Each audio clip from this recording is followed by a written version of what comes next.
Hi there, I'm John Muir Laws. I'm a wildlife biologist, an explorer, and an artist. And I want to share with you what I see in this painting and why it gets me really excited.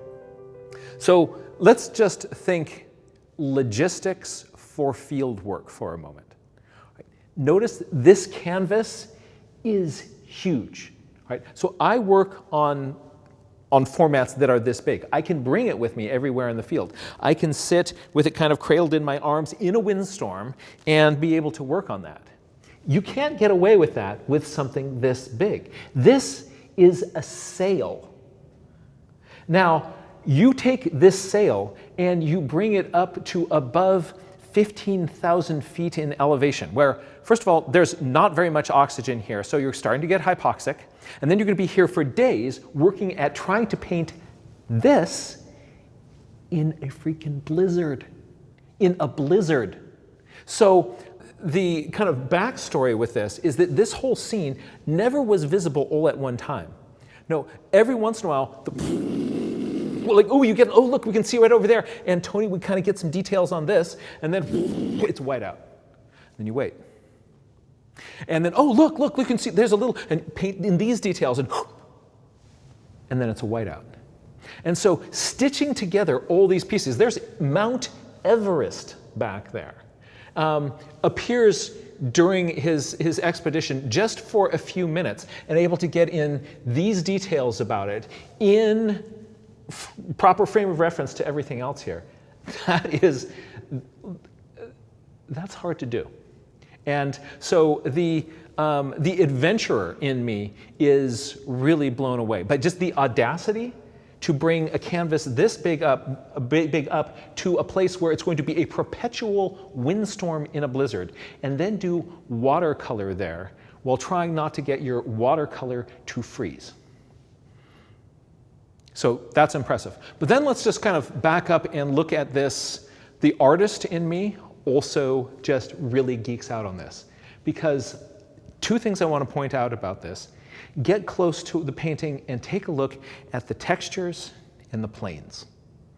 So by textures, there are all sorts of different elements in here. So in this, you've got close-up rocks, and you get in there and there's this fine pebbly texture. I know how he got these textures. I know how he got these textures. I know how he got these textures.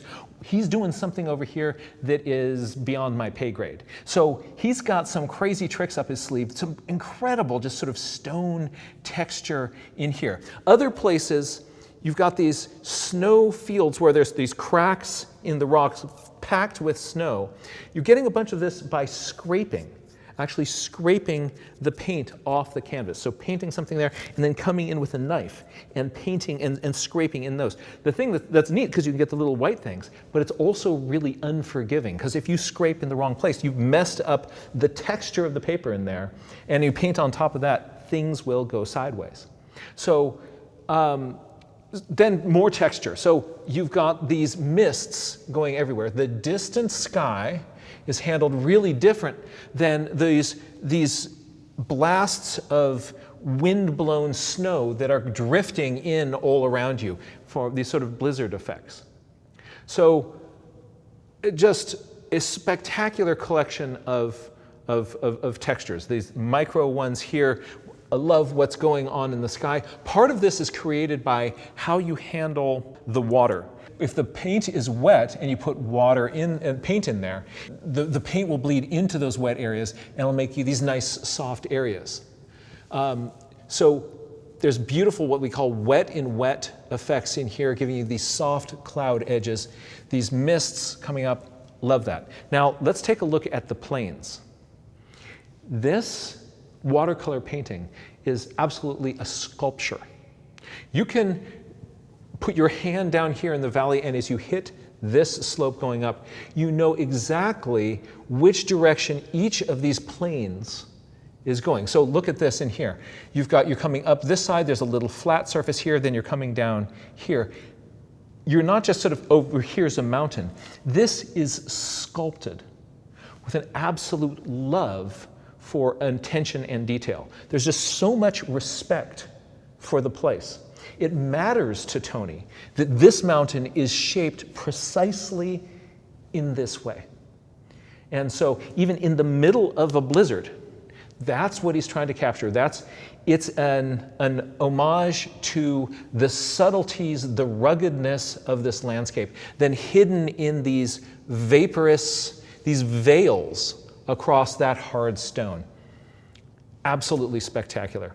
The adventurer in me also wants to kind of run down out of this windstorm, get down here into this warmer valley, catch a little bit of the sun, and look, there's a glacier in there. Isn't that fun? Don't you want to I want to get right down in there and start exploring. But the person who originally showed this or suggested to Tony that he go to this place not only went down in here, but climbed all the way up to the top of Everest there without oxygen. So this is just such an exciting collection of artistic moments and of the adventure and the exhilaration of being outside. You can just hear the sound of these prayer flags just flapping. They're flat out. That means if these flags are doing that, the wind is howling across this plain here.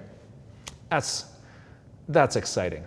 That is just what a beautiful celebration of one spot on Earth and all the secrets that it holds.